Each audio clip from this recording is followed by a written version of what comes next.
pequeno, ou detrás de uma pedra mais ou menos dessa, ou detrás de uma árvore grossa, porque elas não queriam nem ser vistas pelos policiais comuns, com medo de ser achincalhadas. 1936, na minha opinião, foi nesse ano que Lampião começou a decair. Por quê? Foi aí que ele começa a ser filmado pelo Benjamin Abraham Calibuto, que era um sírio-libanês que nasceu na Síria em 1901. Em 1915, ele sai fugido da Primeira Guerra Mundial e por 1000 caminhos chega na terra do Padre Cícero, né? Juazeiro, virou amigo pessoal do padre e secretário privado. Ele trabalhava, né, na sacristia da igreja lá de Juazeiro. Então, Benjamin Abraham, ele estava entre duas divindades no pensamento do nordestino, que era a divindade da paz, que era o Padre Cícero, e a divindade da guerra, que era o Cangaceiro Lampião. Quando o Padre Cícero morreu em 34, com 90 anos, no dia 20 de julho, no povoamento de Estime, ele ficou a ver navios do Benjamin. Ele foi até Fortaleza, Ceará, até o estúdio de filmagem chamado Albifilme, e conseguiu com a Ademar Buquerque máquinas fotográficas da marca Kodak, essa chegada dos Estados Unidos, incas nasais, cerca de 35 milímetros. Em 1936, ele faz o primeiro acordo pessoal que o Lampião fez com ele. Apertou na mão os dois, disse: Lampião, vou passar dois meses com o senhor e vou filmar vocês luxando no meio da caatinga. E ele consegue. Começa a fazer vídeos de 15 minutos de projeção de vários ângulos. O vídeo de Lampião tomando uísque escocês, Wheat Rose, usando perfumes da França, como flores de amor, com 70 peças de ouro no seu chapéu, com anéis de rubi nos seus dedos, um jornal Globo na mão, do qual mais na frente Roberto Marinho ia comprar essa foto. Né? Então era que nem fosse viver em um novo mundo, sem lei e nem rei, procurando ser feliz da forma errada.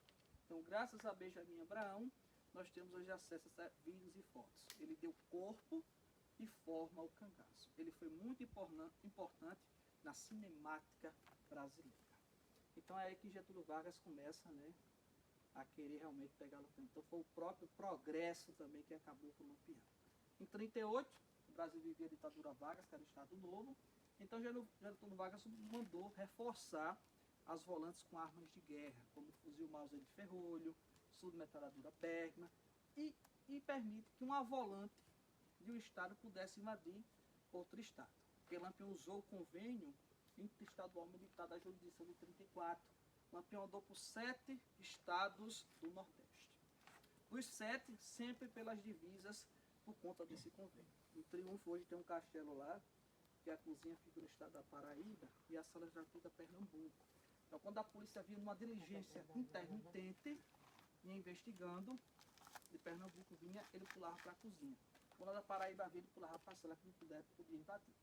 Então, quando Getúlio Vargas mandou liberar, é aí que foi uma das formas que ajudou a Lampião a morrer. Então, Lampião nasce em Pernambuco, casou com uma baiana, morreu aqui em Sergipe pela volante alagoana. Certo?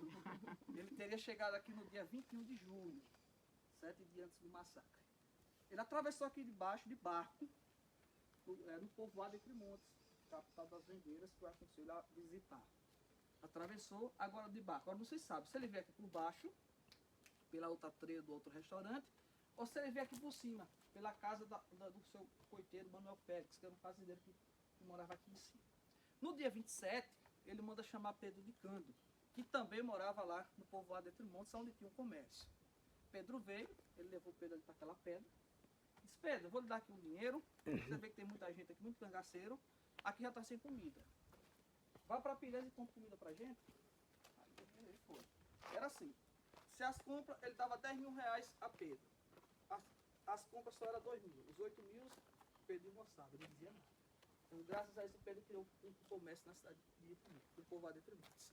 Ele saiu de barco, ao chegar na feira de Piranhas, na atual cachaçaria Altemar Dutra, ele começou a comprar mantimentos, só que em grandes quantidades.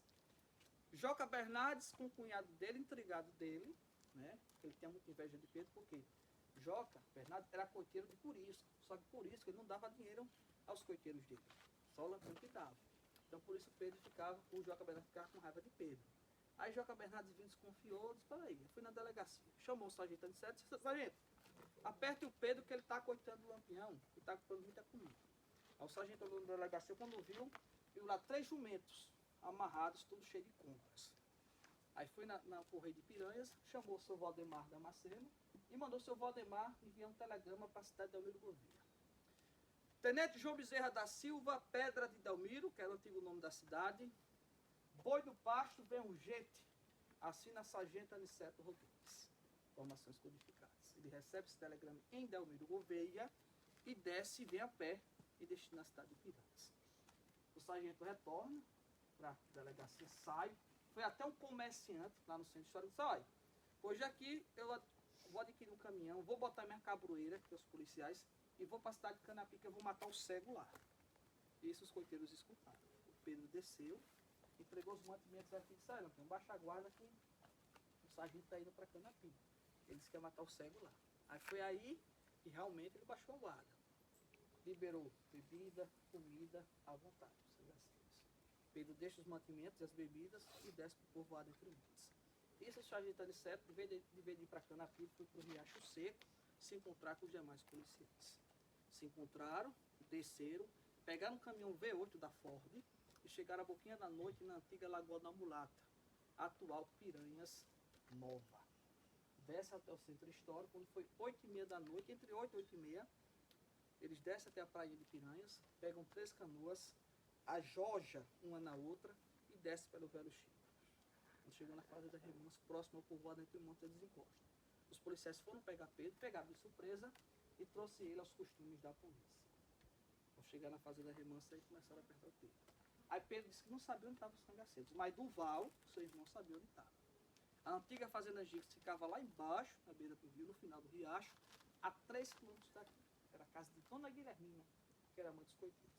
Chegaram lá, Pedro subiu, começou a bater na porta. Duval, abra aí a porta. Quando o Duval abriu, se deparou assim, aquela cena muito triste. O irmão dele todo sanguentado, aqui na região da costela. E segundo o Duval, estava com mais ou menos uma unha arrancada do seu irmão Pedro. Ele disse: diga onde estão os cangaceiros que eles vão me matar. Duval, para não ver seu irmão morto, relatou. Eles estão lá no Riacho do Angico. Só que os policiais não sabiam que eles iam enfrentar Lampião aqui. Sabia que ia enfrentar cangaceiro, só no Lampião. Aí pegaram, botaram o Duval dentro do barco, subiram e encostaram na antiga fazenda Forquilha, atual Espaço Rios.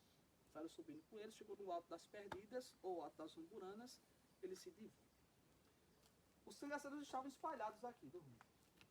O Lampião estava mais ou menos aqui com a Maré Bonita, outros na gruta, aqui, outros mais ou menos ali e outros ali em cima. O bando de Zé Celino estava ali na minha serra. O Lampião se acorda às 5 horas da manhã, já no dia 28, né? Faz suas orações no pé daquela pedra. O Lampião se considerava um católico popular, devoto de Santa Luzia, sabia rezar o ofício de Nossa Senhora, certo? 5 da manhã, meio-dia e 6 da tarde. Lia São Cipriano, Beata Catarina, Pedra Cristalina, só que era contra a ortodoxia de Roma. Fez suas orações, quando acabou, mandou um cangaceiro amoroso ir buscar água ali embaixo no poço da Manduá. Ele foi. Quando abaixou-se para pegar água, o policial, por nome de Abidon, não conteve a ansiedade e deu 2 tiros nele. Ao ecoar os 2 primeiros tiros, amoroso não morre, não atinge ele. Então ecoa, ecoar os 2 primeiros tiros, o Lampião se levanta, os cangaceiros já estavam todos desamados, a maioria estava dormindo, e ele recebe o dedo ali de cima, dá volante para o aspirante Francisco. Pega na barriga, ele cai e fica todo se estribuchando no chão. É quando os policiais começam a encostar. Maria Bonita leva 2 tiros, certo? Fica baleada. Ao chegar aqui, ele se batendo e ela levantava ele. Aí Panta de Godói, Cabo Panta, deu um tiro na cabeça dele e mata ele. Cabo Panta pega a Maria Bonita, sai arrastando, ela pedindo para não morrer. Chegou mais ou menos ali, ele arranca a cabeça dela com um facão da marca Jacaré. Não era Lacoste, não. Era Jacaré. Então, ele foi perguntado, Cabo Panta, qual foi a sensação de arrancar a cabeça de Maria Bonita, ela viva? Ele disse: foi a mesma sensação de cortar a cabeça de um bode. Então, cortou a cabeça dela, ela ainda viva, e 24 cangaceiros conseguiram fugir aqui. Aqui tinha 36 cangaceiros. Desses 36 cangaceiros, escaparam 25 e morreram só 11. Dos 11, 2 mulheres, Maria Bonita e Enedina. Enedina morreu aqui nessa passagem, aqui dessa pedra, correndo, com um tiro na região da cabeça, da nuca, que estourou a cabeça dela. Então foge 24 cangaceiros pela aqui e foge o Amoroso do Poço Tamanduá. Eles fugiram pela aqui porque o sargento Aniceto Rodrigues, que deveria fechar essa parte de cima, ele acaba se perdendo pela fazenda. Outros dizem que não, que ele era desprovido de coragem mesmo. Então ficou aberto por conta disso. Adriano Pedro de Souza, ali foi o único policial que morreu. Certo? A morte de ser policial gera dúvidas. Ele foi morto pelos próprios policiais a mando do tenente João Bezerra. Uns falam que foi questão de pertence deixada pelos cangaceiros. Outros falam porque ele estava namorando com a amante do tenente João Bezerra chamada Maria Lídia. Ele teria mandado matar. Então aqui morreu 13 corpos. 11 cangaceiros, um policial e o cachorro Guarani, que era o cachorro do Lampião. Da cabeça dos cangaceiros foram arrancadas aqui e levadas para a cidade de Piranhas. Primeiro, antes de chegar no Palácio Dom Pedro II, elas foram para a casa do tenente João Bezerra. Cira Brito sai da sala de resguardo e vê aquela situação. Então essas cabeças depois foram colocadas por seu Josias Valão, policial, todas iguaizinhas nas escadarias do Palácio Dom Pedro II até a prefeitura de Piranhas. O primeiro escultor e fotógrafo do Baixo São Francisco, João Damasceno Lisboa, foi que tirou aquela famosa foto. De lá as cabeças seguem no funeral macabro rumo a Maceió, passou em Delmiro Gouveia, ficou em Santana do Ipanema por um dia, e no dia 29 ela sai de Santana, em Natos de Querosene, e vão para Maceió. Ficou no necrotério do Hospital Santa Casa da Misericórdia.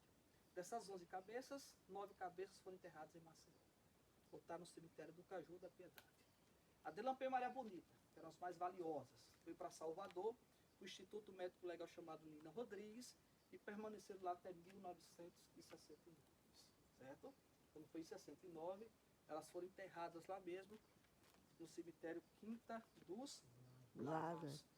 Lampião morreu com 40 anos, Maria Bonita com 27, ela teve 4 gestações, perdeu 3, e teve uma filha, Esperdita Ferreira, que nasceu em 1932.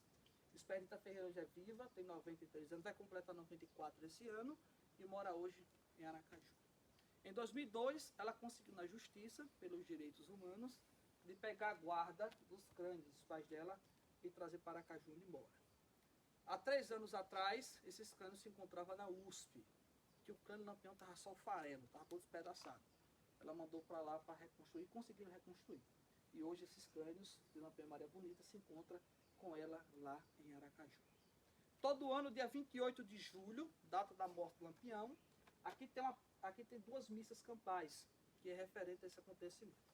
Essa missa começou a ser feita em 1998, pelo prefeito de Pouso Redondo, na época, Frei Enoque.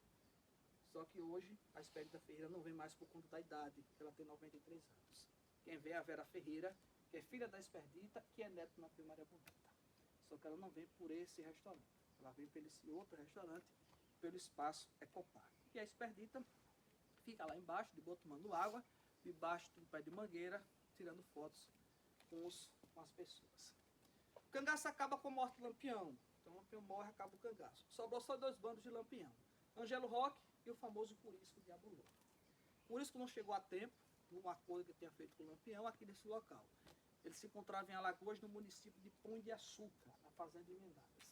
Dias depois do massacre, ele foi para Piranhas e se encontrou com o seu coiteiro Joca Bernardes. E lá começou a apertar o Joca Bernardes, dizendo a ele que tinha sido ele que teria entregado Lampião à polícia. Só que Joca Bernardes não podia assumir a culpa porque ele ia morrer. O que ele fez? Tirou dele da reta e incriminou a família do inocente Domingos Ventura, que morava na Fazenda Patos.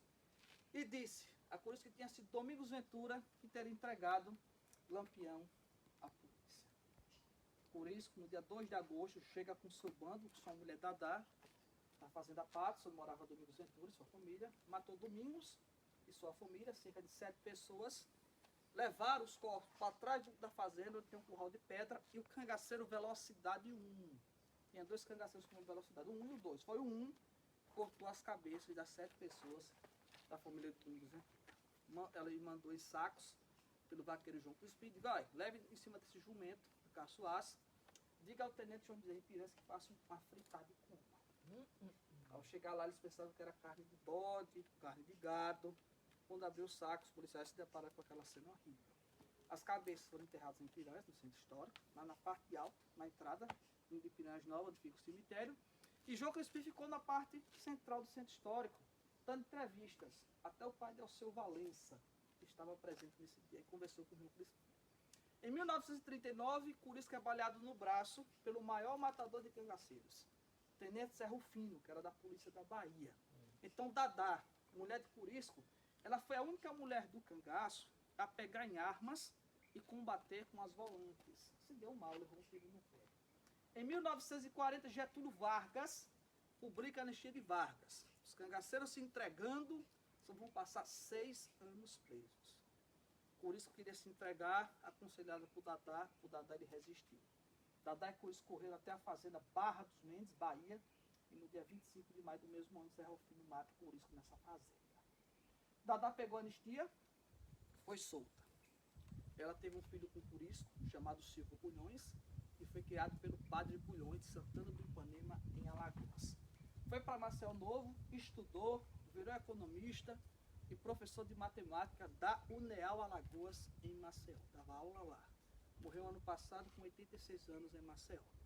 Dadá, ao ser solto, foi morar em Salvador, virou costureira, fez muita roupa de quadrilha para as escolas de Salvador, casou-se de novo com o seu Alcides, que era um pintor de lá. Teve outros filhos com o seu Alcides e acabou falecendo em 94, com 78 anos. Andava de cadeira de roda por causa da perna que tinha amputado. Dadá morava na Rua dos Perdões, 90A, Salvador, Bahia. 11 corpos e um mistério. Até hoje, os 11 corpos dos 11 cangaceiros não foram encontrados. Certo? O primeiro jornalista a chegar aqui na Grota do Angicos pós-massacre foi Merquildes da Rocha, no dia 5 de agosto. Encontrou o corpo de Lampião mais ou menos ali estirado, atravessado, virado para cá. Outros acima dessa pedra e outros aqui espalhados. Certo? Ele tira fotos de vários ângulos e relata num livro que ele fez chamado Bandoleiros das Caatingas. Muitos acreditam, a maioria dos pesquisadores, que esses corpos possivelmente estão no Oceano Atlântico, teria descido junto com a água. E outros falam que não, acho que esses corpos devem estar enterrados aqui pelas redondezas da grota. No final dos coiteiros, Pedro de Cândido, ele recebe a patente de cabo da cidade de Piranhas, né? Só que dura só 3 anos depois que Lampião morreu. Ele morreu em 1941, no dia 22 de agosto. Sabino matou ele a facadas, na região de Piranhas, hoje próximo ali ao campo de futebol do centro histórico. Uns falam que foi por questão de mulher, que ele era o Ricardão de Piranhas. Duval de Rosa, irmão do Pedro, virou prefeito de Poço Redondo, está aqui abaixo, vizinho aqui a grota, por 3 mandatos. Levou muito nome de ladrão e corrupto pela população de Poço Redondo e acabou falecendo por morte natural em 2007 em Poço Redondo. E Joca Bernardes, traidor da questão, findou morrendo pela própria língua em 1975 em Piranhas com câncer de língua. Essa placa aqui foi colocada em 98 pela Prefeitura de Poço Redondo, no dia da primeira missa, certo? Aqui está o nome dos cangaceiros, segundo os pesquisadores, entre eles Antônio Amauri, que para muitos foi o maior, teve, Moeda, Alecrim, Cochete e Marcelo. Esses 4 nomes que eu citei estão errados. Ficou 4 cangaceiros sem serem identificados. Conversando aqui no dia da missa com o Aderbal Nogueira, muito respeitado pesquisador, eles estão vendo aí que estão tentando achar quem foi esses 4 cangaceiros. Antigamente esse riacho dividia 2 municípios de Sergipe. Desse lado ficava Canidé de São Francisco e desse outro lado aqui ficava Poço Redondo. 6 meses atrás, Canidé, a Prefeitura de Canidé conseguiu no STF, já está no censo do IBGE, pegar essa área territorial todinha aqui. Agora hoje isso aqui tudo pertence a Canidé de São Francisco. Como essa área é tombada, aí vão ter uma burocracia para tirar e colocar o nome da Prefeitura de Canidé. Certo? Mas Lampião morreu em Poço Redondo. Certo, pessoal? Aqui eu